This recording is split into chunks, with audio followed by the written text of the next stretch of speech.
جواد علی جافری صاحب موجود ہیں اور کارڈیو میں داخل ہیں. حلق آنے کے لیے ان کی بہت خدمات ہیں. یہاں جو عرصے دراز سے فلم مجالس کا تمام امام باڑے کے مینجمنٹ میں مینیجنگ ٹرسٹی تو ان کی خدمات جو کہ مولا کی خدمت میں مقبول ہیں ان تمام حوالوں سے اور ان پر کرموں سے ہم دعا کرتے ہیں کہ اللہ نے کہا کہ محمد علیہ محمد سے کوئی عطا فرمائے. ایک اعلان یہ ہے کہ کل ٹی وی مجلس سلسلے سے ہو رہی ہے تو کل مجلس جو ہے وہ جیو ٹی وی شام غریبان کی مجلس کی حیثیت سے اس مجلس کو وہ ریکارڈ کریں گے. تو آپ حضرات کوشش کیجیے گا کہ جو حضرات کالی قمیص نہیں پہنے ہیں تو وہ کالا کرتا پہن کر کالی قمیص پہن کر آئیں, اور اگر نہیں پہننا چاہتے وہ اور بعض لوگ نہیں بھی پہنتے تو پھر وہ یہ کریں کہ آگے نہ بیٹھیں.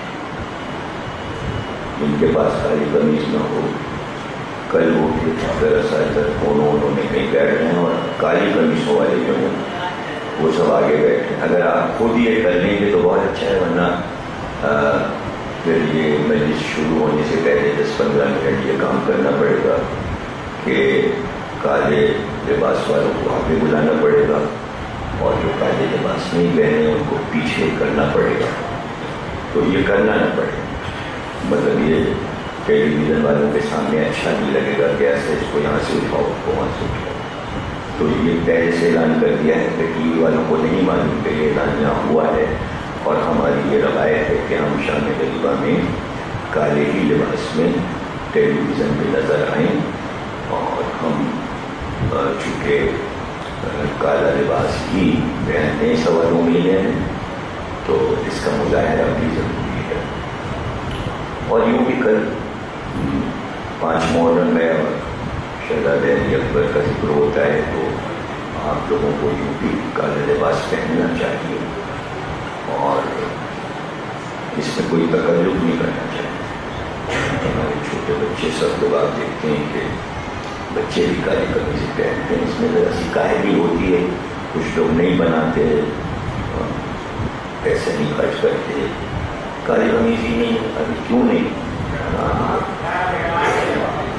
یہ کرتا جو ہے وہ کئی برس چلتا ہے, بار بار ہر سال تو بھی بنانا تو بنا لیتا ہے. ہمارے ابا نے تو ایک ہی کرتا 40 برس پہنا, کبھی پھٹا ہی نہیں, سب سال نکلتا ہے.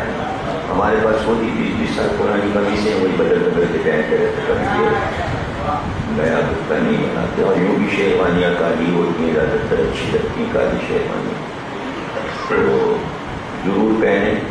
اب رہ گئی کہ مثلاً جیسے اہل سنت بیٹھے ہوئے ہیں ہمارے سامنے کے جو کالا کپڑا نہیں پہنتے وہ رنگین کپڑے پہنے, وہ سب اہل سنت حضرات ہیں. کوئی پیلا پہنے جو کوئی پیلا پہنے جو, تو اہل سنت حضرات جو نہیں پہنتے کالی قمیض وہ ذرا سہمت کریں اور سائڈ میں ادھر ادھر کہیں پر کر بیٹھ جائیں. بعد میں ہم ان کو آگے بلا لیں گے پرسوں. تو ایک سلوات پڑھی آپ حضرات.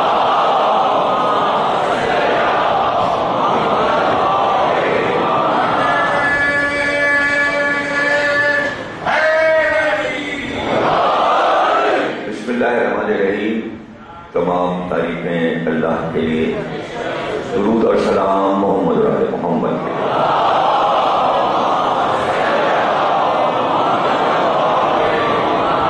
1437 ہجری شہر محرم کی حضرات چوتھی تبدیل امام بارگاہ خاص میں سماعت فرما رہے ہیں.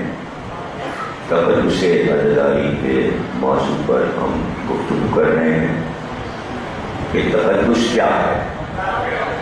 تقدس ہر مذہب میں، یہ کوئی ضروری نہیں کہ صرف اسلام میں ہو، بلکہ تقدس چونکہ انبیاء کے ساتھ ہر دور میں رہا، اور اللہ نے توحید کو تقدس بنا کر انبیاء پر اتارا، اور اللہ یہ چاہتا تھا کہ میرے نام کا تقدس باقی رہے، اس لیے اس نے ایک تقدس کا پورا ڈپارٹمنٹ قائم کروا دیا، اور یہ بتا دیا کہ جو چیز مجھ سے منسوب ہو جائے گی اس کا تقدس واجب ہوگا، چونکہ نبی ہمارا ہے، ہمارا نمائندہ ہے، ہم نے بھیجا ہے، اور وہ تم میں سے نہیں ہے، وہ نور ہے، وہ ہمارا ہے، ہمارے ملک کا ہے، ہمارا بنایا ہوا ہے، ہمارا مقرر کیا ہوا ہے، اس کے جیسے ہمارا تقدس ویسے اس کا تقدس، ہم بزرگ وہ بھی بزرگ، ہم طاہر و اطہر وہ بھی طاہر و اطہر، اور اسی لیے آدم کو سجدہ کروایا تاکہ یہ ظاہر ہو جائے کہ ہمارا نمائندہ جو ہے کوئی کم نہیں ہے، یا سجدہ ہم کو ہوتا ہے یا ہمارے نمائندے کو ہوتا ہے، اور سجدہ تقدس کے لیے ہے، ہر ایک کو ہوتا نہیں، ہر جگہ ہو نہیں سکتا، سارے سجدے جو غیر اللہ کے لیے سب حرام ہیں، شرک ہیں، لیکن حکم اللہ جو ہے وہ دیکھا جائے گا، یہ نہیں دیکھا جائے گا سجدہ کہاں ہوگا۔ اصل تقدس حکم الہی کا ہے، اور تمام رشتے جا کر توحید پہ ختم ہو جاتے ہیں، ہر مذہب کے، ہر دین کے، مذہب کوئی بھی ہو، کوئی بھی مذہب ہو، ہزاروں لاکھوں مذہب دنیا میں پائے جاتے ہیں، لیکن ان کا بیان اور اختتام تمام کا تمام ایک اللہ پر ہو جاتا ہے۔ اب یہ کہ بڑے بڑے ایسے لوگ ہر مذہب میں آئے کہ جنہوں نے کچھ کام مذہب کے لیے کیے، کچھ انسانوں کے لیے کیے، کچھ انسانیت کے لیے کیے، ان اپنے مفاد اور فائدوں کو دیکھتے ہوئے انسانوں نے ان کو بہت پاکیزہ اور اطہر سمجھ کر اتنا تقدس ان کا مظاہرے میں دکھایا کہ ان کو تقدس میں خدا کہہ دیا، یعنی تقدس کی حد کر دی، اور یہ بتا دیا کہ یہ اللہ کے لیے تقدس ہے، یا یہ جو بندہ ہمارے سامنے ہے اللہ کو آیا نہیں ہے، اللہ کے کام کرنے یہ آیا ہے، لیکن بعض کام اس نے ایسے کر دیے کہ جو انسان کے بس میں نہیں، تو اس سے مانی یہ خدا ہے،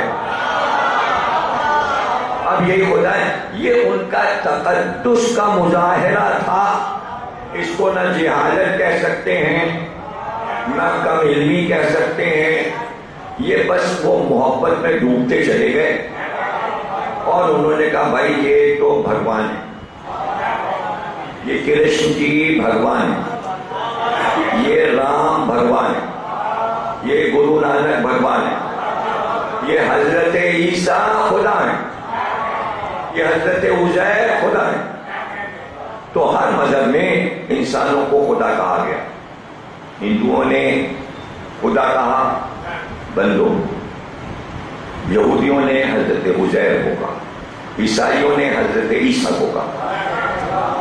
اب مسئلہ اسلام کا آ گیا تھا، اور اسلام شروع سے یہ کہہ رہا تھا کہ آپ بندوں کو خدا نہ مانیے، ایک مظاہرہ ہو رہا، تو اب یہاں پر احتیاط بڑی ضروری، تو اب انہوں نے جو بھی اپنے بھگوانوں کے رسومات کو اظہار محبت کے لیے رسومات ایجاد کر لی، ان کا بھائی رام تو بھگوان تھے تو اب ان کی یادگار ہے اور یہ کام انسان کے بس کی بات نہیں جو انہوں نے کیا، اس لیے کہ انسان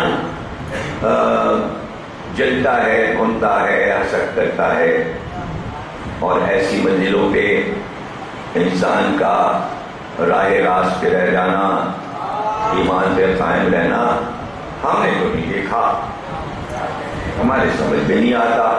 اب کروڑوں انسان ان کو اپنا راجا سمجھتے تھے، وہ حکمران تھے ہندوستان کے، تو انہوں نے دیکھا کہ بھئی ان کے باپ جو ہیں راجا دشرت، تو انہوں نے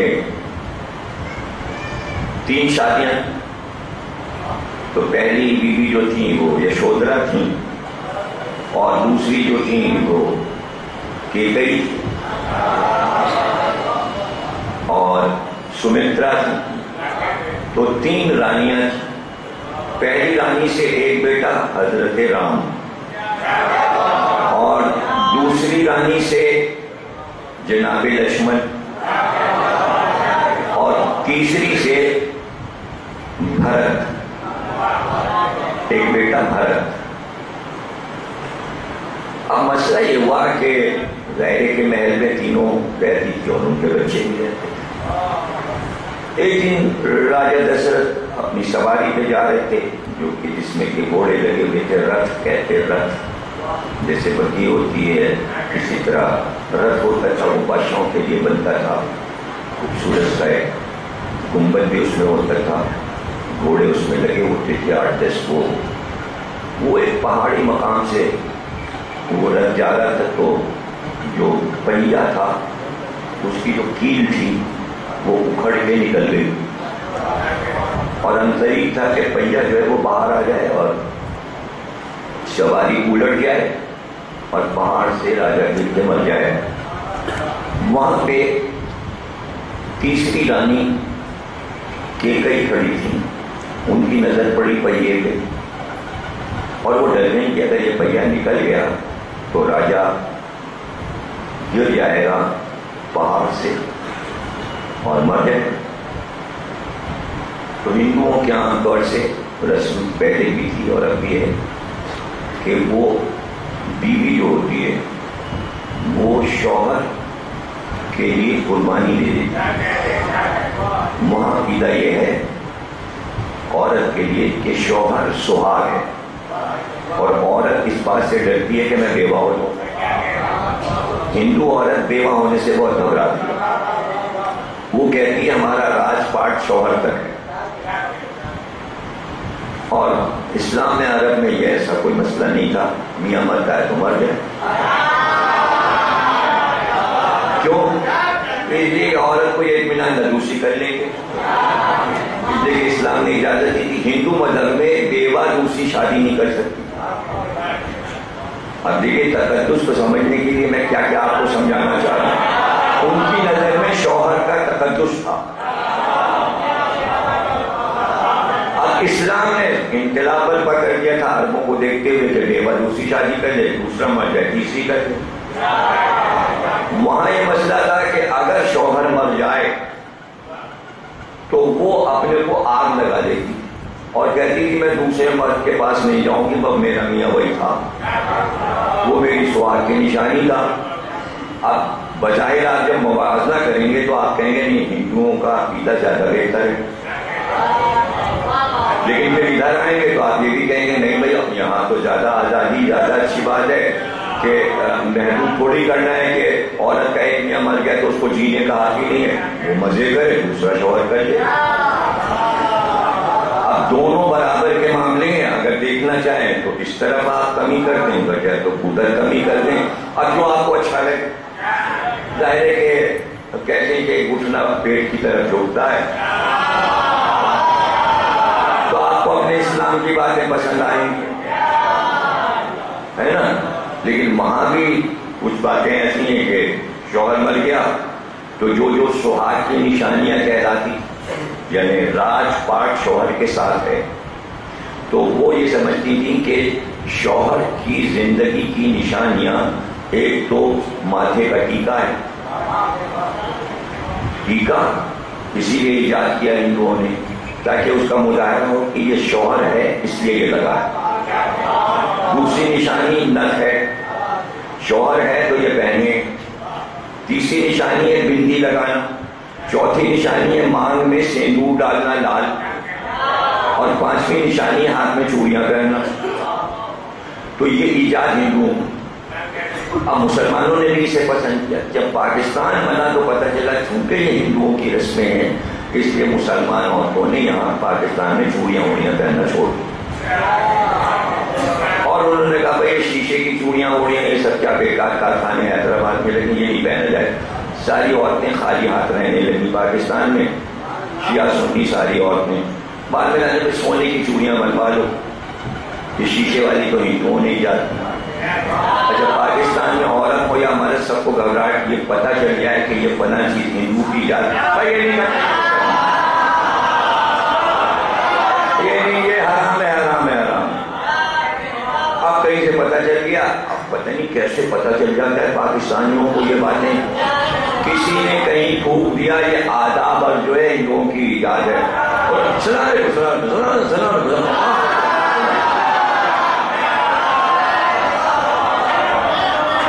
کہیں سے کچھ سالوں کے بعد پتہ چل گیا 20-25 برسوں کے بعد کہ یہ جو خدا حافظ ہے یہ ہندوؤں کی بات. اور اللہ حافظ اللہ حافظ اللہ اللہ اللہ یہ خدا ودا یہ سب بنایا ہوا ہے. خدا نام تھوڑی اس کا نام آتا ہے. اب ظاہر ہے کہ منہ پہ چڑھا ہوا تھا خدا قسم خدا قسم اللہ قسم. ابھی ہندو آ رہا ہے نا آتا تو اللہ قسم. ایک جگہ بڑی مجبوری ہو گئی جناب. ایک جگہ پاکستانی ہار گئے اور رکھنا پڑا انہیں ہندوؤں کی رسم. خدا نہ خواستہ آپ کیا ہو آپ نہیں بول رہے اللہ نہ خواستہ اللہ نہ خواستہ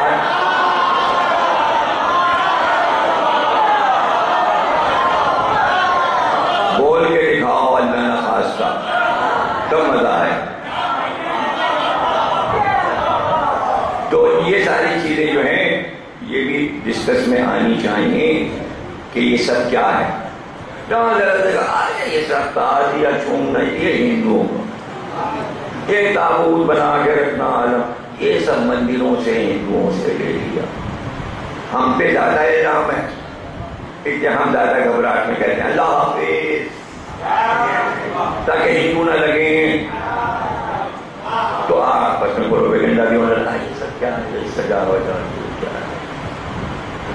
یہ شروع ہوا پاکستان.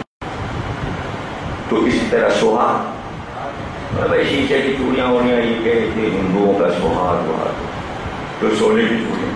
اب بنائیں سونے کی چوڑیاں ہندو عورتوں سے بچنے کے لیے. 5-5 جلد سونے کی بنوانی شیشے کی نہیں پہنی سونے کی. اتنی دیر میں پاکستان میں ڈاکے پڑنے چوڑیاں چھیننے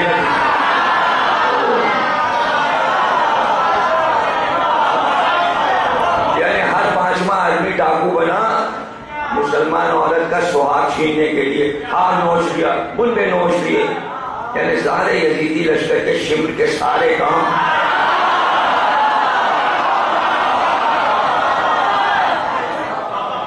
اب سوال یہ ہے کہ دیکھیں یہ جو کچھ پاکستان میں شروع ہوا یہ تو ہندوؤں کا نہیں. ہندوؤں کی رسم لیتے ہوئے شرم آ رہی ہے اور شمر کی رسمیں لیتے ہوئے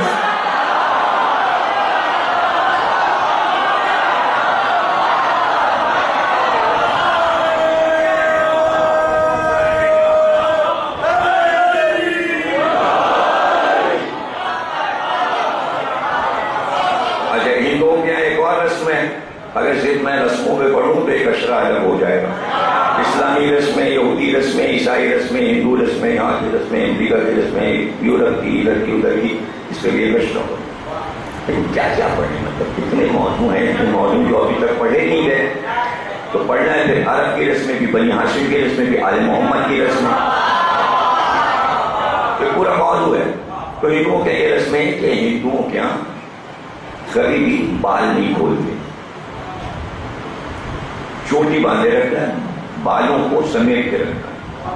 وہ کہتے ہیں یہ پریشانی کی نشانی ہے، جب شوہر مرتا ہے تب عورت بال کھولتی ہے، اس سے پہلے نہیں۔ کہا اچھا یہ ہندوؤں کی عورتوں کیا ہوتا ہے؟ اب سارے پاکستان کو تو اچھا یہ چھوٹی ایجاد ہندو عورت کی ہے، ساری عورتوں نے بال کھول دی۔ اب پاکستان میں نہ چھوٹی بنتی ہے نہ بکتی ہے، بال کھلے ہوئے، بال کھلے ہوئے۔ ان کا بھائی یہ ساڑی جو ہے ہندو عورت کی ایجاد ہے، اب کیا پہنے؟ تو پنجاب کا لے لو، شلوار لے لو۔ اب شلوار میں مسئلہ ہے عورتوں کا، مرد بھی شلوار پہنے ہوں گے، تو پھر انہوں نے یہ والے پیجامے۔ اچھا جتنی امیر عورت ہوگی اتنا اونچا ہوگا۔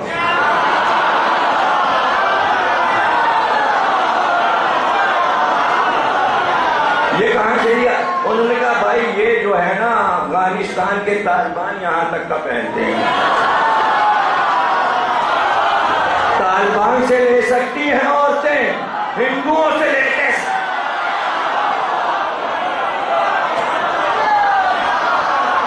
اچھا اب پاکستانی عورت کی تصویر کیا بنی؟ جمپر یہاں تک، پیجامہ یہاں تک، بال کھلے ہوئے اور دوپٹہ غائب۔ یہ ہر پاکستانی کی تصویر ہے عورت کی۔ دوپٹہ کہاں گیا؟ یہ دوپٹہ بھی ہندو عورت کی ایجاد ہے، عرب میں تو تھا نہیں، عرب میں تو تھا نہیں، وہ بھی غائب ہو گیا، اور برقع بھی غائب ہو گیا۔ حالانکہ برقع تو ہندو عورت کا نہیں، پردہ وردہ چھوڑ دیا، ختم، سب عورتیں آزاد ہیں۔ اب آپ کو کہیں بازار میں برقعے نظر آتے ہیں، اور کبھی جا کے دکان پہ دیکھیے گا کہیں برقعے کی دکان ہے، جب دکھتا ہی نہیں برقعہ تو کائے کے لیے بیچتا ہے؟ اس لیے کہ بہت پہلے 40 برس پہلے پاکستان بننے کے بعد ایرانی چادر آ گئی، چادر اوڑھی نکل پڑی، برقعے میں تو یوں کرو باندھو، پھر اس میں گنبد ہوتا تھا، لوگ ہنستے تھے، کہتے شٹل کاک، شٹل کاک، نیچے کا پہنو پھر اوپر کا پہنو، اور بھائی اتنی دیر چادر اوڑھی نکل، سبزی لینے جانا ہے، یہ جانا ہے، یہ کام کرنا ہے، مارکیٹ جانا ہے، بنانا جانا، آخر میں وہ چادر بھی گئی، چادر گئی، دوپٹہ رہا، پھر دوپٹہ بھی گیا، پر لمبا سا ایک جمپر بنا لیا اور ایک پیجامہ بنا لیا اور بال کھول دیے۔ یہ سب شیعہ سنی ساری عورتیں اس میں ملوث، یہ نہیں کہ کوئی بہت الگ معاملات ہیں، نہ سب ایک۔ اچھا چلو بھائی لڑکیاں اگر پہنے 20 سال 25 سال کی تو چلو ٹھیک ہے، ارے وہ 40 سال کی بڑی بھی،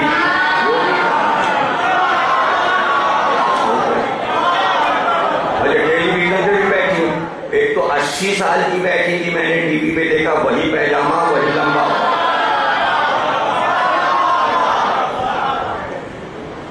تو اب گھبراہٹ ہو رہی ہوگی آپ کو۔ اب ظاہر ہے کہ اکبر الہ آبادی نے بہت پہلے کہہ دیا تھا کہ بے پردہ نظر آئیں تو چند بیویاں، تو ان سے پوچھا پردہ کیا ہوا؟ عقلوں پہ مردوں کے پڑ گئے۔ تو اگر مرد چاہتے تو یہ پردہ رہ جاتا،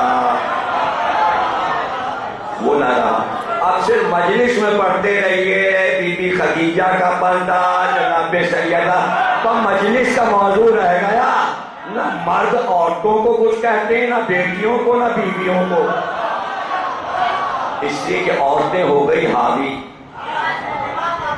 مسلمان عورت شوہر پہ چڑھ گئے، اگر کہا یہ کیا ہے، خود بھی برقع چھوڑا لڑکیوں کا، چلو اب دے دوں گی، چپ بیٹھ، گھر سے نکلوا دوں،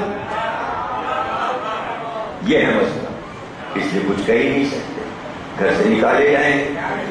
پہلے مرد کہتے تھے طلاق دے دیں گے، اب عورتیں کہتی ہیں طلاق دے دیں گے، چپ بیٹھے، ہے نا؟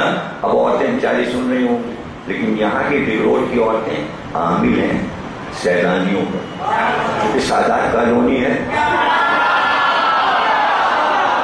تو ان کا ڈگری نہیں، معلوم نہیں آتا آج زیادہ تو رشتے دار میرے رہتے یہاں اور رہے میرے سگے چچا اس وقت جب یہ بنی تھی تبھی انہوں نے یہاں گھر بنایا تھا. بہت شروع میں میرے ماموں بھائی سارے یہیں آ کے رہے تھے. جب آئے تھے تو مجھے تو معلوم ہے کہ جب یہ مکانات نہیں بنے تھے اسی طرح وہی پردہ جو رسم ہمارے یہاں تھی سیدوں کے یہاں اس طرح سادات کالونی میں باقی ہے. تو اب یہ والی عورتیں تو برا مانیں گی, جن کا ذکر ہے وہ برا مانیں گی. اور میرا خیال ہے جتنے سامنے بیٹھے ان کے گھر کی بھی عورتیں ایسی نہیں جو حال میں نے پڑھا. میرا خیال ہے جہاں تک میری نظر پہنچتی ہے میرے جاننے والوں میں جتنے لوگ ہیں ان کے گھروں میں سب میں خواتین میں پردہ ہے. سب کو میں جانتا ہوں تقریباً سب کے گھر میں وہ والا پردہ ہے جو اہل بیت میں پردہ تھا. اب جب ہم اتنے دعوے دار ہیں اہل بیت کے اور اگر ہمارے گھر میں پردہ نہ ہو تو فائدہ. اور نہ ایسا ہو سکتا ہے کہ دوپٹہ چھوڑ دیں ہمارے گھر کی اور ایسا بھی نہیں ہے. لیکن پاکستان میں ہے, کراچی میں ہے, ٹیلی ویژن پہ دیکھ لیجیے یہی مظاہرہ ہے. کسی نے آپ کوئی مولوی تعزیہ بدعت علم بدعت ذکر حسین بدعت لیکن مسلمان عورت بغیر پردے کے بیٹھی ہے یہ بدعت.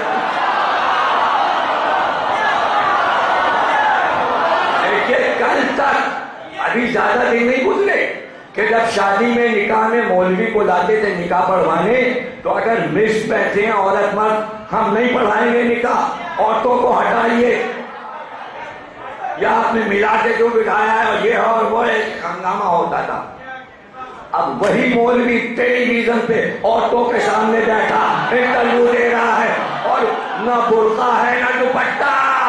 ٹیلی ویژن, ہائے ٹیلی ویژن.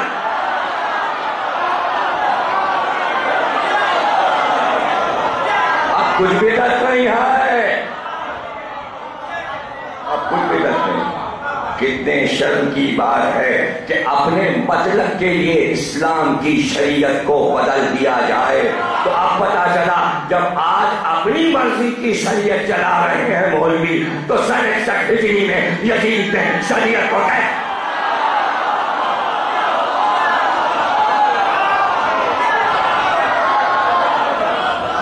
شریعت اور ہے. آپ یہ کہیں کہ ہم غیر لوگوں کی رسومات کو نہیں دیتے ہیں, نہ دیجیے, نہیں دینا. یہ ہندوؤں کی ہے, یہ یہودیوں کی, عیسائیوں کی. لیکن ایک بات یاد رکھیے, کسی کے یہاں بھی اگر کوئی نیک کام ہو رہا ہے آپ نہ اپنائیں, لیکن نیک کام نیک کام. ایک بیوی نے دیکھا کہ میرا شوہر مر جائے گا پہاڑ سے گر کر, ان کی تاریخ ہے, ان کی تاریخ ہے. اس نے اپنا انگوٹھا اس جگہ پہ ڈال دیا جہاں پیچ لگا تھا اور پہیے کو اس نے پیر سے روک لیا تاکہ رتھ نہ گر جائے. رتھ رکا, بادشاہ نے دیکھا کہ ایک عورت نے قربانی دی ہے. تو ہندوؤں کی رسم تھی کہ اگر راجا کی قربانی دی جائے اور اس کے سامنے کوئی بڑا کام کیا جائے تو وہ کہتا تھا مانگ لو جو مانگنا ہو. کہ بادشاہوں کے دستور تھے جو مانگنا ہو مانگ لو.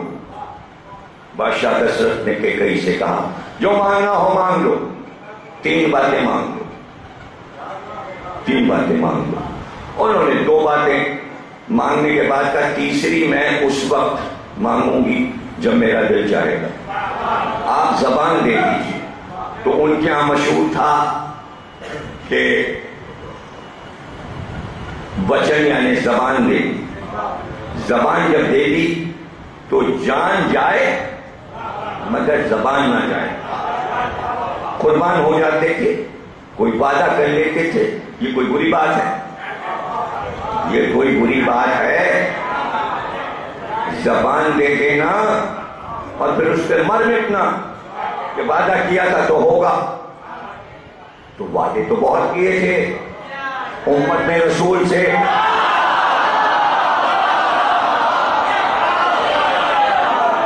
اب کتنے اپنے قول پہ مر مٹے. اگر گنانا شروع کروں تو آپ حیران ہو جائیں گے. قول دے کر دیکھ کے پھر گئے، کتنے قول رسول کو دیے اور اپنی زبان سے پھر گئے. سامنے ایک درخت کے نیچے بیٹھ کے قسم کھائی. رسول نے قسم دی تھی ایک دوسرے کے ہاتھ پہ کہ لڑائی ہوگی تو بھاگیں گے نہیں. اسے کہتے ہیں بیت شجرہ. درخت کے نیچے رسول نے سب کو ہاتھ پہ ہاتھ رکھ کے قسم دی تھی جب دشمن حملہ کرے گا بھاگے گا نہیں. جنہوں نے قسمیں کھائی تھی وہی پہلے بھاگے.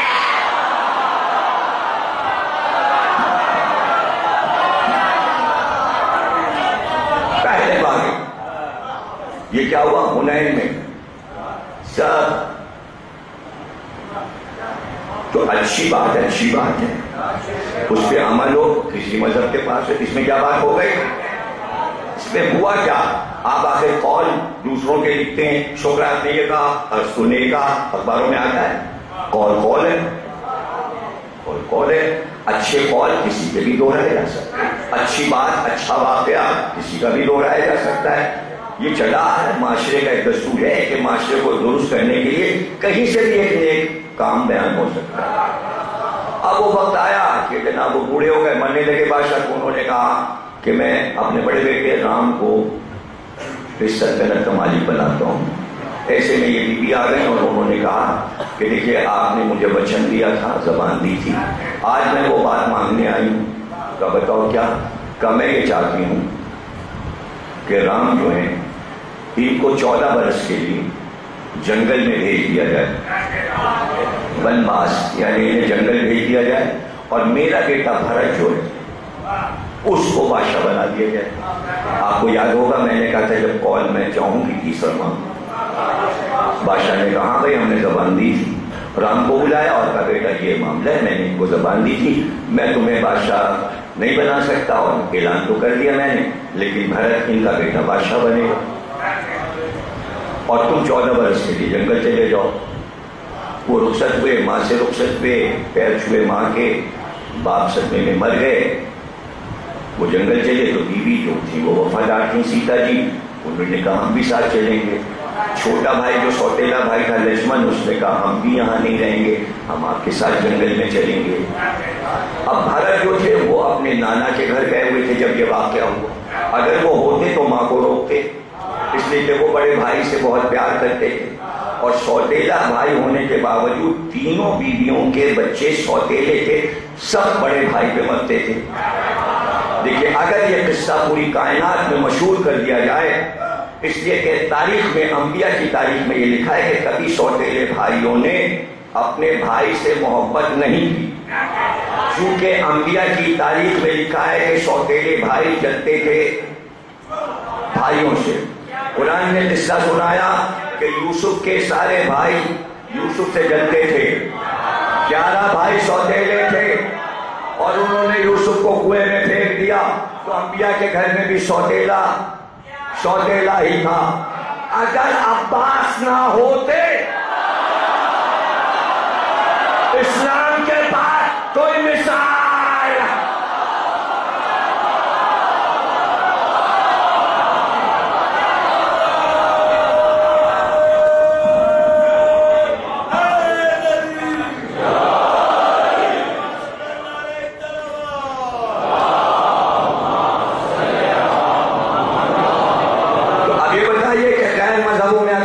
مثال مل جائے اور اسلام میں نہ ہو تو یہ اسلام کی کمتری ہے، اسلام کی کمتری ہے.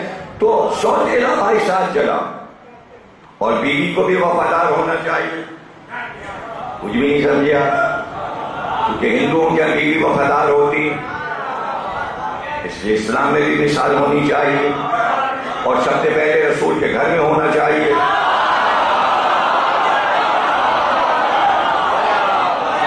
تو مثالیں اعلیٰ سے اعلیٰ ہونی چاہیے، اس لیے کہ اسلام سب سے اعلیٰ مذہب ہے. اگر آپ سارے مذہبوں کو منسوخ کر کے صرف اسلام کی آواز اٹھانا چاہتے ہیں اور دنیا کو مسلمان تو مثالیں بھی تو ویسی دیجیے.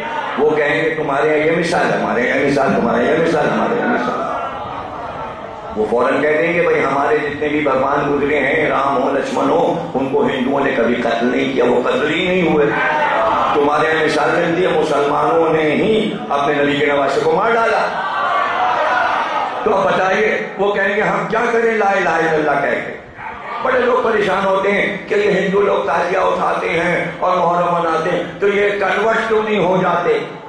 ارے اس لیے کنورٹ نہیں ہوتے کہ وہ کلمہ پڑھیں جو یزید پڑھتا ہے.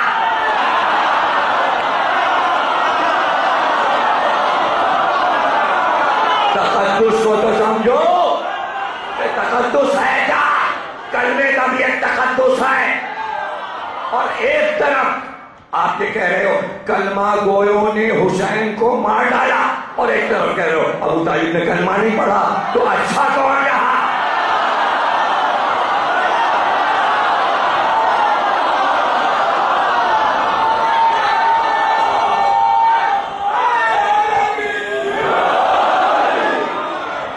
ابو طالب نے جملہ تاریخی کہہ رہا ہوں، لکھ لو کبھی بھولنا نہیں، کہ ایسا نہ بھول جاؤ، گجا کے لکھ لینا. ابو طالب نے کلمہ نہ پڑھ کر کلمے کے تقدس کو باقی رکھا، یزیدی اور یزیدیوں نے کلمہ پڑھ کے تقدس کو ختم کر دیا.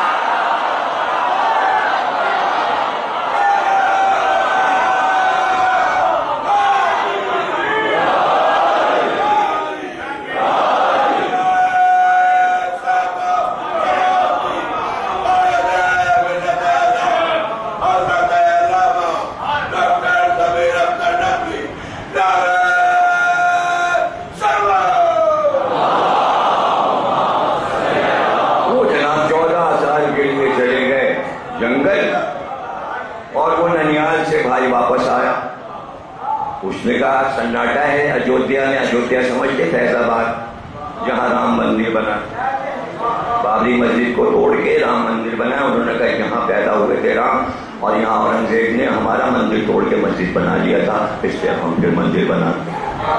یہ جھگڑا بابری مسجد کا وہی جگہ ہے، اسی کو کہتے تھے اجودھیا جہاں یہ جھگڑا ہوا. وہیں ہم بھی رہتے تھے، اور اجودھیا میں سناٹا تھا. بھرت نے کہا بھائی سناٹا کیوں؟ انہوں نے کہا رام جی کو بادشاہ بنا دیا تھا تمہارے باپ نے، تو تمہاری ماں نے ان کو نکلوا دیا اور کہا کہ بیٹا تم کو بنایا بادشاہ، اور بنا گئے. بھرت نے کہا یہ کیسے ہو سکتا ہے؟ تخت کے پاس پہنچا، کبھی تخت آقا ہے، تو اس نے رام کی جوتیاں لی اور بڑے بھائی کی نالینوں کو چوما، اور چوم کر اس تخت پہ رکھ دیا، اور پھر بیٹھ گیا دونوں ہاتھ جوڑ کے گھٹنوں کے بل، اور کہا ان بھائی کی جوتیوں کی پوجا کروں گا. میرا بھائی تو بھگوان صفت ہے. بھائی یہاں سے تصور ہے. انہوں نے کہا رام بھگوان بھگوان اتنا بڑا کام کوئی کر ہی نہیں سکتا کہ 14 برس کے لیے تخت چھوڑ کر، تخت کو ٹھکرا کر. تو اب یاد رکھو جو تخت کو ٹھکرا دے اس کو ایک قوم بھگوان بنا دیتی ہے. ارے علی نے تو اسلام کی بقا کے لیے تخت کو ٹھکرا دیا.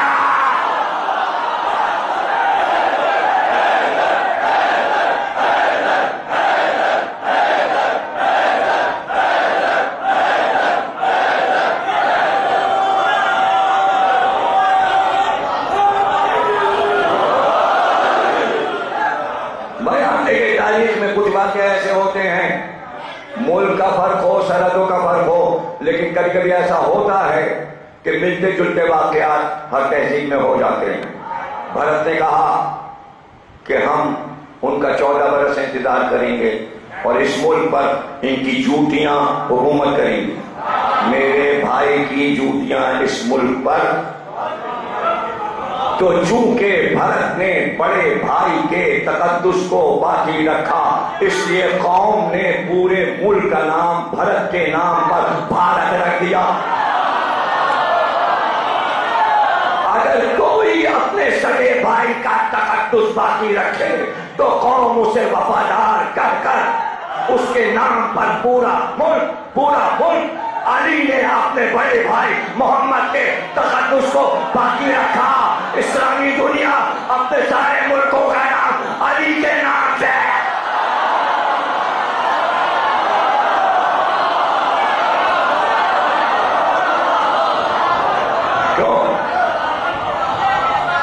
کیوں نہیں کرتے ایسا؟ آگے نکل جائیں گی قومیں آگے نکل جائیں گی. تو بھائی یوگنڈا کا بادشاہ، افریقن بادشاہ، اس کی بیٹی کو کچھ لوگوں نے غائب کر دیا، بیٹے کو، اس کی اولاد کو غائب کر دیا تاکہ وارث نہ بننے پائے. بیٹی کا نام فضہ ہے، بیٹے کا نام قمبر ہے، دونوں سگے بھائی بہن ہیں. بادشاہ صدمے میں مر گیا کہ اس کے بچے غائب ہو گئے. سلطنت کے کسی باغی نے ایسا کیا تھا اور ان دونوں کو مدینے میں لا کر بیچا گیا غلام اور کنیز بنا کر. یہ تو قسمت تھی ان کی کہ دونوں کو علی نے خریدا. فضہ بھی علی کے گھر میں آئی، قمبر بھی علی کے گھر میں، باہر قمبر، اندر فضہ، سگے بھائی بہن. اب قوم کیا کرتی؟ قوم اتنی وفادار تھی کہ ہمارے بادشاہ کی بیٹی بھی گئی اور بیٹا بھی نہ رہا. بیٹی بڑی تھی، حق اس کا تھا کہ وہی ملکہ بنتی اس پورے افریقہ کے ملک کی. تو قوم نے فضہ کی جوتیاں تخت پہ رکھ دی اور کہا ہم فضہ کو جب تک واپس نہیں آئے گی سلطنت ان کے نام پر. تو وہ جنگل کے رہنے والے حبشی اتنے باشعور تھے، وہ کافر ہندو اتنے باشعور تھے، پوچھنا یہ مسلمان کہاں ہے؟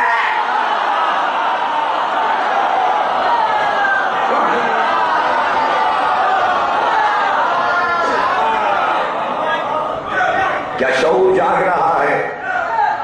تو اگر نہیں جاگا تھا اور بھول ہو گئی، اس لیے محرم آتا ہے ہر سال کہ پھر سے روایت ہو جائے، پھر واپسی ہو جائے، پھر قدیم کی طرف پورا مجمع مڑ جائے، پھر غدیر کی بلندیوں کو دیکھ لے. پریشانی یہ ہو گئی کہ یہ ہوا کیا؟ پوچھا زید شہید کے بیٹے نے اپنے والد گرامی سے، حضرت سید سجاد صلوات اللہ السلام علیہ سے، کہ جہاں علی بیٹھے تھے وہیں اشارہ کر کے کہتے تھے من کنت مولا ہو فہذا علی مولا، یہ علی آج سے تمہارے مولا ہیں. یہ ہاتھ پہ بلند کیوں کیا؟ اٹھا کے اشارہ کر کے کہ اس لیے رسول چاہتے تھے قیامت تک کے لیے مسلمانوں کے مجمع میں علی کو علم بنائیں. علم کہتے ہیں بلند چیز کو، جو چیز بلند ہو جائے وہ فضا میں نظر آنے لگتی ہے، بلند چیز پر بار بار نظر جاتی ہے. اگر آپ اوپر نظر اٹھائیں گے تو بار بار آپ کو ان بینروں پہ نظر پڑے گی، اس لیے کہ یہ بلند ہے. اگر یہ نیچے کہیں لگے ہوتے تو اتنی نظر نہ جاتی. اوپر آپ دیکھیں گے کسی امام باڑے پہ پھریرا لگا ہے، فوراً آپ کی نظر جائے گی، آپ جھک کر سلامی لیں گے، اس لیے کہ بلند چیز پر پہلے نظر جاتی ہے، پہلے نظر جاتی ہے. علی کو بلند اس لیے کیا تاکہ قیامت تک علی بلند رہے. علی کے معنی بلند ہے تاکہ غدیر میں جو راستہ بھول جائے پلٹ کے دیکھ لے وہ علی بلند ہے. ہم نے جلوس میں علم اس لیے رکھا تاکہ مجمع نیچے رہے، علم بلند رہے. اگر دور سے بھی کوئی دیکھے تو سمجھ جائے اصل اسلام کیا ہے. یہ علم کا تقدس ہے، یہ علم کا تقدس ہے کہ علم علی سے وابستہ ہے. عین سے علم، عین سے علی، عین سے عباس، یہ آئینے علمدار ہیں. بس ان کے لیے علمداری ہو گئی، ان کے لیے علم ہے، یا باپ یا بیٹا. لیکن کبھی قدرت ایسا بھی کرتی ہے کہ اپنے خاص بندے کی مقبولیت فضیلت کو بڑھاتا جاتا ہے. جو بعد والا آتا ہے اس کے لیے فضیلتیں ختم ہو جاتی ہیں. تقدس کو سمجھیے، تقریر خاطر میں پہنچ رہی ہے. تقدس کو سمجھیے، تقدس اللہ عطا کرتا ہے، آپ کچھ نہیں کر سکتے. آپ انبیاء کو کیا دے سکتے، آپ ائمہ کو کیا دے سکتے ہیں؟ کوئی یہ کہے ہم نے یہ رسم بنائی، ناممکن. بڑے لوگوں کے لیے ہم کیا بنائیں گے؟ کوئی رسومات ہم نے نہیں بنائی عزاداری میں. جو اللہ کا عطیہ ہے وہی تقدس ہمارے پاس ہے، اللہ کا عطا کیا ہوا ہے. چونکہ علی سے بڑا کوئی علمدار نہیں تھا اور بل سے لے کے حنین تک علم انہوں نے اٹھایا تھا اور علم لے کر جنگ کی تھی. اب علی کے بعد علم عباس کو ملنے والا تھا. علم کی ساری فضیلتیں علی کے ختم ہو گئی تھی، لیکن قدرت کے خزانے میں کسی چیز کی کمی نہیں۔ کوئی ایسی فضیلت عباس کو ملنی چاہیے کہ علی کے نام کے ساتھ یہ علمدار آئے۔ اب علی کی فضیلتوں پر کہاں سے اونچی فضیلت آ سکتی تھی، لیکن قدرت چاہے تو علی کی فضیلتوں کو وہیں پہ برقرار رکھے اور ایک بڑی فضیلت عباس کو دے دے۔ کیا اس کی قدرت سے بعید ہے؟ وہ باپ ہے، یہ بیٹا ہے، عباس کبھی علی کے برابر نہیں ہو سکتے، لیکن قدرت کا فیصلہ، قدرت کا فیصلہ، اب دیکھیں قدرت کا فیصلہ ہونے جا رہا ہے۔ علی سے بڑا کوئی اسلام میں علمدار نہیں، ہر لڑائی میں علم ان کے پاس، پہلے دن سے آخری دن تک علم ان کے پاس۔ علم مل گیا خیبر میں اعلان کے ساتھ، کل علم دیں گے مرد کو، اب علم علی کا ہو گیا۔ خیبر کے بعد علم علی کا ہو گیا نا، ان کے نام سے پکارا جائے گا۔ اب حنین تک علم علی کا، جمل میں علم علی کا، صفین میں علم علی کا، نہروان میں علم علی کا، بدر سے نہروان تک علم علی کا۔ ہو گئی نا علی کی فضیلت، وہ یہاں تک ہے فضیلت، بدر سے علم نہروان تک علی کا۔ اب ایک فضیلت اللہ نے عباس کے لیے رکھی، عباس کو علم کربلا میں ملا، قدرت نے کہا کربلا سے قیامت تک علم عباس۔ تقدس، اب علم یہ نہیں پکارا جاتا کہ علی کا علم نکلے گا، اب کہا جاتا عباس کا۔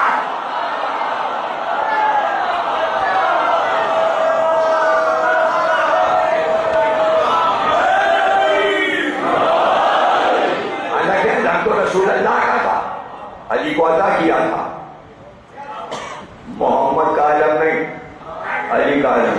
علم نام پڑ گیا عباس سے علمدار، عباس کا علم۔ یہ ہماری طرف سے نہیں ہوا، یہ قدرت کی طرف سے ہوا، جو عباس کے تقدس کو برقرار رکھنا چاہتا تھا۔ اپنی بھی مسلمان ملک میں علم کو علم نہیں کہتے، یہ بھی عباس کا ایک تقدس۔ عربی میں علم کہتے ہیں جو فوج میں ہو اور اٹھایا گیا، عربی کا لفظ ہے، لیکن کسی ملک کو مجال نہیں ہوئی کہ اپنے فوج، اپنے ملک کے جھنڈے کو علم کہے۔ یہ عباس کے تقدس کو قدرت نے یوں برقرار رکھا کہ کسی کی زبان پر علم کا لفظ ہی نہیں آیا۔ اب کہتے کیا کہتے؟ پرچم پرچم پرچم، ہلالی پرچم،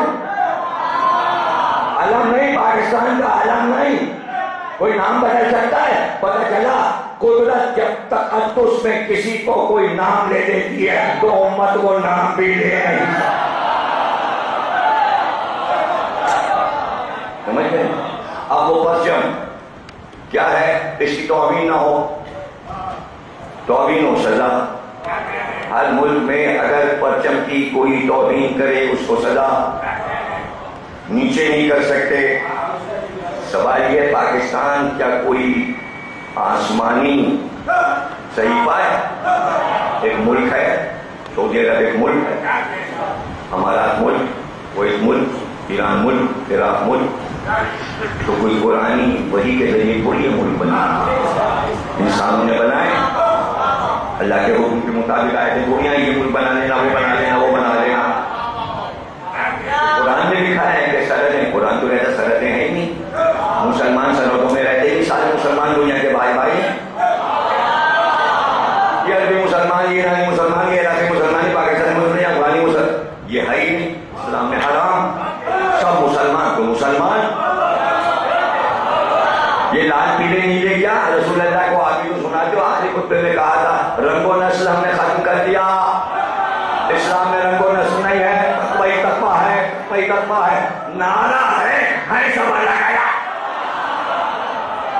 تو بابا نعرے تک رکھنا اور ہے، تقدس رکھنا اور ہے، تو آپ ایسا کر نہیں سکتے۔ اللہ جس کا تقدس رکھے۔ اب آپ اپنا بنایا ملک، اپنا بنایا پرچم، کیا اللہ نے یہ پرچم سارے بنا کے دے؟ آپ نے سیے، آپ نے بنایا، نقشہ بنانے والا جس نے بنایا تھا اس نے کہا قائد اعظم نے پہلا پرچم بنایا تھا، پرچم یہی تھا، پر تھوڑا سا فرق یہ تھا کہ قائد اعظم نے جو پرچم پاکستان کے لیے بنایا تھا اس کی صورتحال یہ تھی جو کئی برس رہا تھی۔ اس کا طریقہ کار یہ تھا کہ بیچ میں چاند تھا، اس کے اوپر ایک تارا تھا اور چاروں کونوں پر 4 تارے تھے، 5 تارے رکھے تھے اور چاروں کونوں پر اور بیچ میں محمد لکھا تھا، ایک طرف علی، ایک طرف فاطمہ، ایک طرف حسن۔ یہ پہلا پرچم تھا، بدلا گیا، بدلا گیا۔ تو ایسی چیزیں بدلتی رہتی ہیں، ہوتا رہتا ہے۔ تو جناب علی تقدس کیا ہے کہ بلند عمارتوں پہ پرچم لگا ہوگا، ہاں کوئی سربراہ وغیرہ مر جائے تو سر نعوم ہوتا ہے، علم کو چھپا دیا جاتا ہے، پھر اس کو بلند کر دیا جاتا ہے۔ اس کے طریقے ہوتے ہیں، جب اسے ٹھہرایا جاتا ہے سلامی دی جاتی ہے، پرچم لے کے جب چلتے ہیں گاڑا خانہ دیا جاتا ہے۔ یہ سب کیا ہے؟ تقدس۔ تو کب بنا پاکستان؟ 47 میں۔ جھنڈا کب بنا؟ 47 میں۔ 70 برس کا یہ تقدس آپ کو منظور ہے؟ 1400 سال سے عباس کا علم نکل رہا ہے، آپ کے سمجھ میں تقدس نہیں آتا ہے؟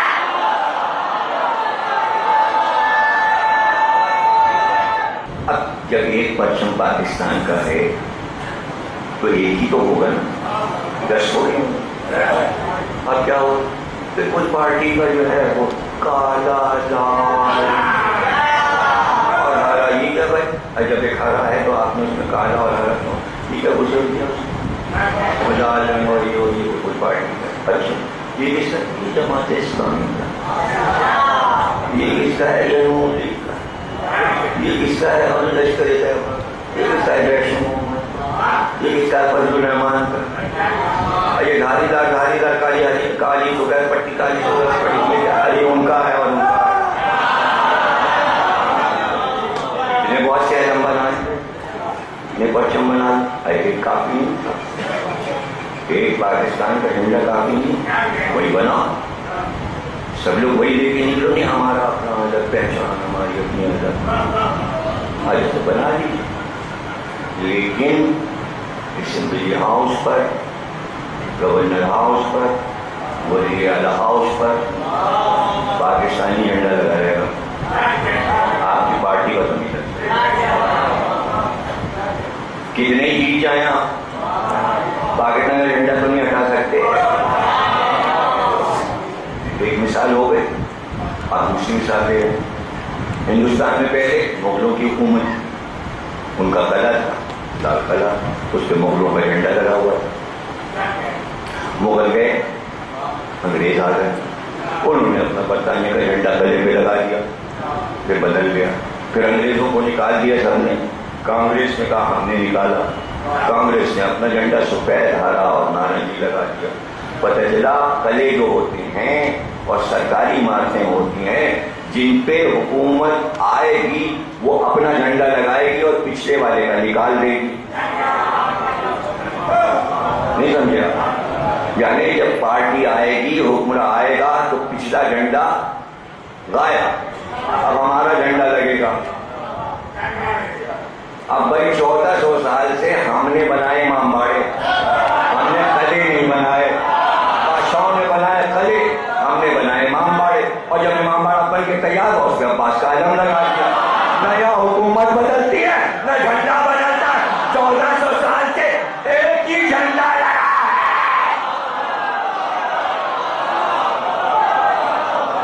پتہ چلا قومیں اپنے پرچم کا تقدس برقرار نہیں رکھ پاتی، جب شکست کھا جاتی ہیں تو جھنڈا ہٹانا پڑتا ہے اور غیر کا جھنڈا لینا پڑتا ہے۔ ہم نے کچھ ایسی ترکیب کی کہ کوئی بھی آ جائے، انگریز آئے، یہودی آئے، ہندو آئے، مسلمان آئے، کوئی قوم آئے، وہ اپنا جھنڈا ہمارے علم کو ہٹا کے نہیں ہے۔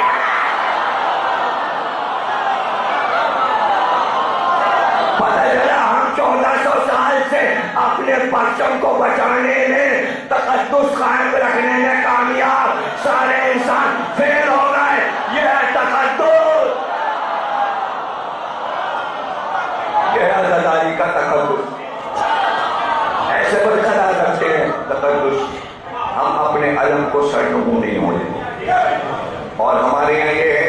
کہ سلامی ہے. سلامی ہے کہ علم آئے گا تو جب در اگر چھوٹا ہے علم بلند ہے تو سلامی دیتے ہیں جھک کے علم آتا ہے. تو یہ تقدس ختم نہیں ہوا بلکہ یہ ایک تقدس بڑھ گیا اس سے کہ جب عباس حسین کے سامنے آتے تھے تو سر کو جھکا کے آتے.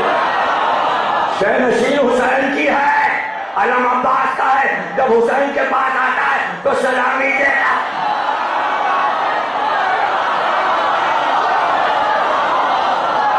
یہ بھی ایک تقدس ہے.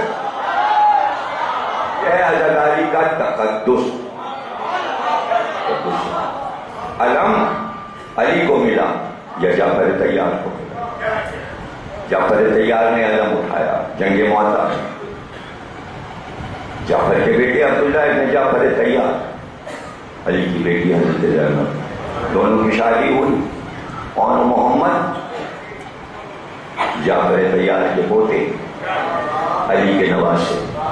کائنات میں صرف یہ بچے یہ کہہ سکتے تھے کہ نانا بھی علمدار, دادا بھی علمدار,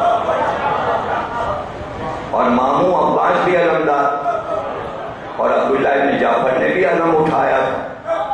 علی نے ان کو بھی علم دیا تھا نہروان میں. تو باپ بھی علمدار, ماموں بھی علمدار, نانا بھی علمدار, دادا بھی علمدار. اور ایسی عظیم ہستیوں کی یادگار اون محمد اور ماں حضرت زینب.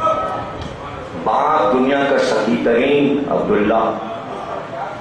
تو سخاوت یہ دکھائی کہ حسین سے کہا میں تو نہیں جا سکتا کربلا, یہ بچے دونوں جائیں گے. مکے سے ساتھ کیا اور کا خیال رکھیے گا یہ دونوں غلام ہیں, اور جب کبھی آپ پہ کوئی مصیبت آئے صدقہ سمجھ کے انہیں نکال دیجیے. جب مدینے خبر آئی عبداللہ ابن جعفر طیار کے پاس کے آنکھ کے بیٹے اور محمد بھی مارے گئے, تو ایک غیر ملکی غلام بیٹھا ہوا جو آل محمد کی معرفت نہیں رکھتا, تو اس نے ہمدردی اور وفاداری میں بات کہی کہ میرے مالک کے دونوں بیٹے حسین کی وجہ سے مارے گئے, ورنہ ایسا نہ ہوگا. تو عبداللہ ابن جعفر طیار نے اپنے پیر سے جوتی نکالی اور غلام کو جوتیوں سے مارا, اور مار کر کہا تجھے حسین کا تقدس پتا ہے؟ ارے میں نے خود بچے بھیجے تھے کہ صدقہ کر, وہ تو صدقہ نکل گئے میرے آقا پر صدقے. تو اب تقدس غلام کو معلوم ہوا ہوگا, کچھ بھی نہیں سمجھا کیا, جلدی سے سمجھ گیا کہ یہ پوری رعایا حسین کی غلام ہے, پوری امت حسین کی غلام ہے. آپ کا کام ہے قوم کو غلاموں کو سمجھائیے حسین کا تقدس کیا ہے. ہر ایک جعفر کے بیٹے کا غلام جو ہے اس کی طرح جملے نہ بول رہے, اس لیے کہ یہ غلامی کاغذ پہ ہی گئی ہے کہ بچہ کھیل رہا ہے اور حسین کہتے ہیں جا غلام زادہ ہے. تو اس نے باپ سے کہا جا کے مجھے غلام زادہ کہا ہے, کہاں ہم لوگ غلام ہیں لکھوایا. تو کیا غلام کو حق ہے کہ اپنے آقا پہ تنقید کرے؟ نہیں کر سکتا. اگر کوئی حسین پہ مسلمان ہو کے تنقید کرے تو وہ غلام ہو کے نمک حرامی کر رہا ہے. کہ آقا کا نمک کھایا ہے, سرکار کے گھر کا نمک کھایا ہے. عزت ملی ہے کلمہ پڑھ کر, اس گھر کا کلمہ ہے, اس کے حسین سے وفاداری کام آئے گی محشر میں. یہی ہے تقدس حسین, امت کو ماننا چاہیے. اور اب وہ دونوں بچے جان رہے ہیں اپنے ماموں پہ گئے. حسین لپٹا لپٹا کے رو رہے. کیوں؟ یہ کہتے تھے میری بہن نے پالا, زینب نے ان کو پالا ہے, پرورش کی ہے. اللہ اکبر, زینب کی گود کے پالے, اور میدان جنگ میں جائیں ہم کیسے دیکھیں گے ان پر تیروں کی بارش ہو رہی ہے. لیکن واہ, جب دونوں بچوں نے جنگ کی تو علی اکبر جیسے شجاع, حضرت عباس جیسے شجاع, دونوں بچوں کی لڑائی دیکھ کر اور کہتے ہیں کہ میمنے اور میسرے اور قلب لشکر کو الٹتے ہوئے وہ جنگ کی کہ یادگار رہ گئی۔ رجس پڑھتے ہوئے آگے بڑھتے رہے اور شجاعت کے ساتھ جعفر کی شجاعت بھی دکھائی، مولا علی کی شجاعت بھی دکھائی۔ ابھی مجلس کے بعد دونوں شہزادوں کا تابوت پر عمل ہوگا، آپ زیارت کریں گے، جریا ہوگا، نوحہ ہوگا، ماتم ہوگا۔ آج 4 تاریخ کو زینب کے لاڑیوں کا ذکر ہوگا۔ دونوں کے جنازے آئے، دونوں میدان جنگ سے لائے گئے۔ جب لاشیں آئے خیمے میں اور زینب بی بی کو پتہ چلا میرے بچے مارے، یہ سنتے ہی قبلے کی طرف جھک گئی زینب، سجدے سے اٹھی، جب تو کہا شکر ہے یا رب، تعریف تھی مجلس کی، وہ برایا میرا مطلب سجدہ شکرانے کا، تو نے میری قربانی کو قبول کر لیا۔ کائنات میں پہلی ماں ہے جس نے بچوں کی شہادت پر، شہادت کے معنی اللہ کی بارگاہ میں نذرانہ پیش کر دینا اپنی جان کا۔ شہادت اسے کہتے ہیں جو اللہ کے نام پر قربان ہو جائے۔ کیا ہے کربلا؟ تقدس الہی کو برقرار رکھنا۔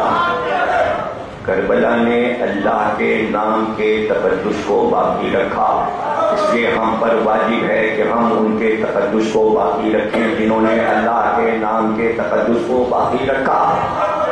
یہ ہے فلسفہ اس موضوع۔ لاشیں آئیں، زینب نے شکرانہ کیوں ادا کیا؟ اس لیے کہ نام اللہ رہ گیا، میرے بچے مل گئے تو کیا ہوا۔ ماں تھیں، یہ ضرور تھا کہ جو ارمان تھے وہ سب لاش پہ بیان کر دیے۔ کہا اون و محمد میں تمہاری جوانی نہیں دیکھ سکتا، تمہیں بڑا ہوتے نہیں دیکھ سکتا۔ ارمان تھا جوان ہوتے، دولہا بناتی، سیرا باندھتی، دلہن بیاہ کے لاتی۔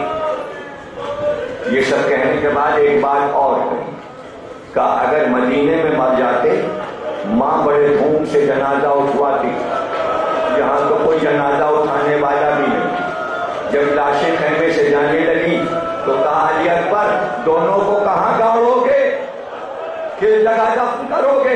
اس لیے کہ مجھے ڈر یہ ہے کہ لاشیں پامال نہ ہو جائیں۔ اور پھر کہا ذرا ٹھہرو، کفن تو ملے نہیں، میں اماں کے چادر سے کفن تو بنا لوں۔ اتنے ارمان تھے زینب کے، مگر جب لاشوں پہ آئیں، مقتل میں آئیں تو مڑ کے نہیں دیکھا۔ یہ نہیں کہا اون محمد تمہیں کفن نہیں ملے، بلکہ یہ کہہ کے رہی اون محمد ماں شرمندہ تو ہے، لیکن اگر کفن ملتا بھی تو پہلے بھائی کو کفن دیتی، اس کے بعد تمہیں کفن دیتی، مگر کفن کہاں سے دوں؟ تمہارے بعد سر کی چادر سارے چھین لے گئے۔ جزاک اللہ۔ نورانی مجلس سے آپ گریہ کر رہے ہیں، یہ پرسہ آپ کو پتا ہے آپ کسے دے رہے ہیں؟ سیدہ بی بی کو نواسوں کا پرسہ، علی کو ان کے نواسوں کا پرسہ، جعفر کو ان کے پوتوں کا پرسہ، عبداللہ کو ان کے بیٹوں کا پرسہ، حضرت زینب کو ان کے بچوں کا پرسہ، حسین کو ان کے بھانجوں کا پرسہ، علی اکبر کو ان کے بھائیوں کا پرسہ۔ ارے کتنے لوگوں کو ہم پرسہ دینے بیٹھے ہیں، کتنے لوگ پرسہ لینے یہاں آئے ہیں اون و محمد کے، کہ ایک بار دیکھا کہ جو قافلہ چلا تو سب کے سر نیزوں پہ نظر آئے، اون و محمد کے کٹے سر بھی نیزوں پہ نظر آئے، مگر دیکھا نہیں بچوں کی طرف، راستے بھر سر نیزوں پر تھے، لیکن زینب نے نہ دیکھا نہ پکار کے روئی۔ شام کے قید خانے نے کبھی نہیں پکارا ہائے اون و محمد، قید سے چھوٹی سر ملے مگر دیکھ کر روئی نہیں۔ بھائی کے سر پہ ماتم کیا، بہت صبر کیا زینب نے، مگر جب مدینے واپس آئی اور اپنے گھر آئی تو پھر پیمانہ صبر لبریز ہوا، دروازہ کھلا، سامنے اون و محمد کے بستر نظر آئے، پکارا میرے بچوں گھر لوٹ گیا، بستر اور حجرے ویران اور